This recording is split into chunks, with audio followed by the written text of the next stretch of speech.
Hello viewers, আসসালামু আলাইকুম। Welcome back to Mahiras mamma YouTube channel এবং ফেসবুক পেজ থেকে।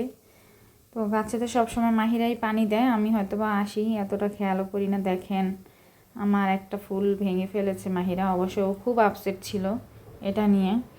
তো আমিও দেখতেছিলাম, তো এটা এইভাবে রেখে দিয়েছি। আর দেখলাম আমার পুদিনা পাতাগুলো বেশ ছড়িয়েছে, মানে এটা দিয়ে আরও কাজ সারা যাবে, আরও খাওয়া যাবে। এখানে শুকনো ফুলগুলো ছিঁড়ে ফেলে দিচ্ছিলাম।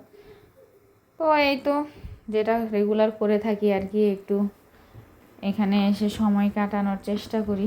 ভালো লাগে আসলে এই গাছের সাথে সময় কাটাতে, যেহেতু একদমই বোরিং সময় পার করতেছি আমি আর আমার মেয়ে। দুই মা মেয়ে বাসায় সারাদিন বসে থেকে থেকে একদমই বোরিং হয়ে যাচ্ছি, ভালো লাগে না।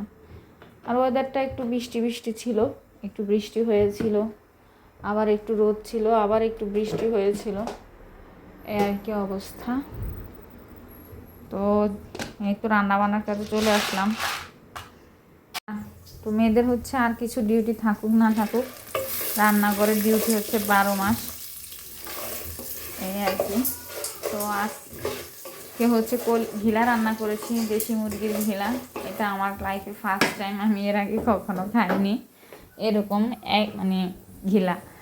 আর হচ্ছে গতকালকের জন্য বাইং মাছটা নামিয়ে রেখেছি প্রসেসিং করার জন্য। আর যেটা সত্যি কথা, ফ্রিজে জায়গা ছিল না, বাজার নিয়ে আসবে, তো এর জন্য একটু নামিয়ে জায়গা করে রেখেছিলাম আর কি।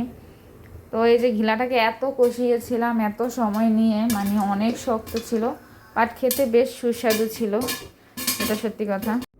তো এই যে এখানে ভাতও বসিয়ে দিয়েছিলাম।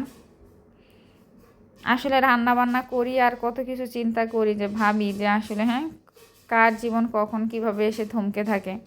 একসময় রান্না বান্নাটা অপছন্দ করতাম, রান্না বান্না করতে আমার একদমই ইচ্ছে করতো না, বিরক্ত লাগতো। মা যদি একটু বলতো যে আজকে তুই রান্না কর, হ্যাঁ আমি পারবো না।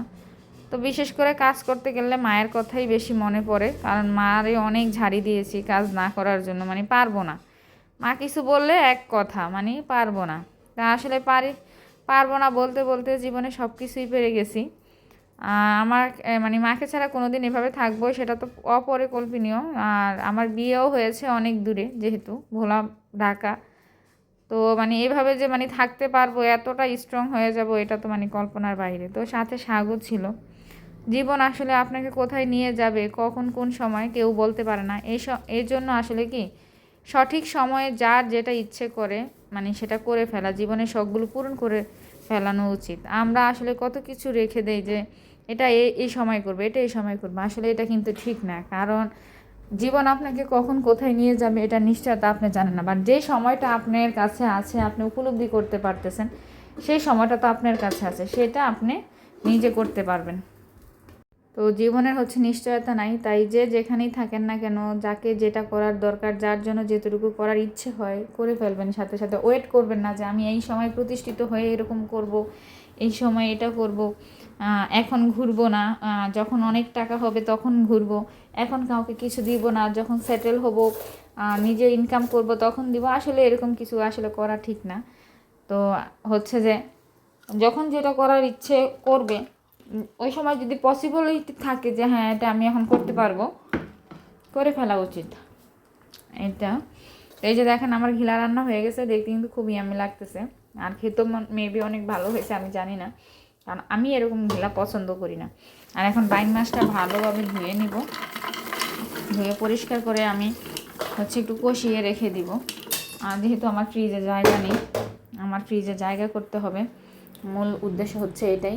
আর আমি কিন্তু ডেলি রান্না করি।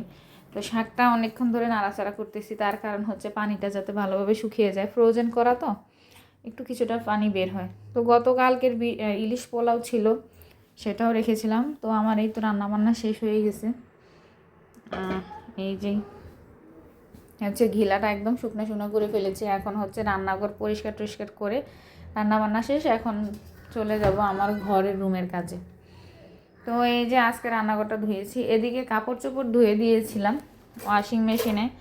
হ্যাঁ রে, বৃষ্টিতে অবস্থা খুব খারাপ, খেতে বসছি আর এই সময় বৃষ্টি। তো এইভাবেই আর কি আমাদের এই দিনটা পার করলাম। তো যে যেখান থেকে দেখছেন সবাইকে অনেক ধন্যবাদ। আর যারা নতুন আসছেন তাদেরকে অনেক অনেক ওয়েলকাম এবং থ্যাংক ইউ আমার সাথে থাকার জন্য, ফলো দিয়ে সাবস্ক্রাইব করে। Thank you so much.